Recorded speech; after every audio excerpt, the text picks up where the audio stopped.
സമയം രാവിലെ 6 മണി. ഞങ്ങൾ ഈ കൊച്ചു വെളുപ്പാങ്കാലത്ത് ഈ കെട്ടും പാണ്ടൊക്കെ എടുത്ത് ഇതെങ്ങോട്ടാണെന്നോ? ഇന്നത്തെ ഞങ്ങളുടെ ലക്ഷ്യം കൗണ്ടി വെക്സ്ഫോർഡിലുള്ള സോൾട്ടി ഐലൻഡാണ്. അറ്റ്ലാന്റിക് പഫിൻസ് ആണ് അവിടുത്തെ മെയിൻ അട്രാക്ഷൻ. ചെറിയ മഴയും ഫോഗും വെയിലും ഒക്കെയുള്ള അൺപ്രഡിക്റ്റബിൾ ഐറിഷ് ക്ലൈമറ്റ് ആയിരുന്നു ഇന്ന്.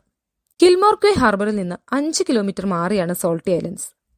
ബോട്ടിൽ സെൽട്ടിക് സീയിലൂടെ ഒരു 30 മിനിറ്റ്സ് ട്രാവൽ ചെയ്തു വേണം ഐലൻഡിലെത്താൻ. ഐലൻഡ് എത്താറാകുമ്പോഴേക്ക് നമ്മൾ ആദ്യം കയറിയ ബോട്ടിൽ നിന്ന് ഒരു ഡിങ്കി ബോട്ടിലേക്ക് മാറിക്കയറണം.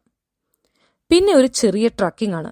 ഒരു പ്രൈവറ്റ് ഐലൻഡിലൂടെ 3 hours സീ ബേർഡ്സിനെയൊക്കെ കണ്ട് ഒരു വേറിട്ട അനുഭവം.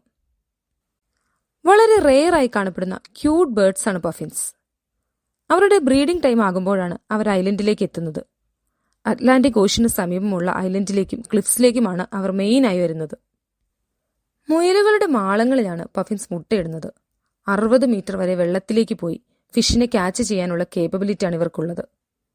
ഏപ്രിൽ അവസാനം മുതൽ ഓഗസ്റ്റ് വരെയാണ് പഫിൻസിനെ കാണാൻ സാധിക്കുന്നത്. ഇവയെ കൂടാതെ ഗില്ലമോട്ട്, റേസർ ബിൽസ് അങ്ങനെ വിവിധ തരം സീ ബേർഡ്സിനെ നമുക്കിവിടെ കാണാൻ സാധിക്കും.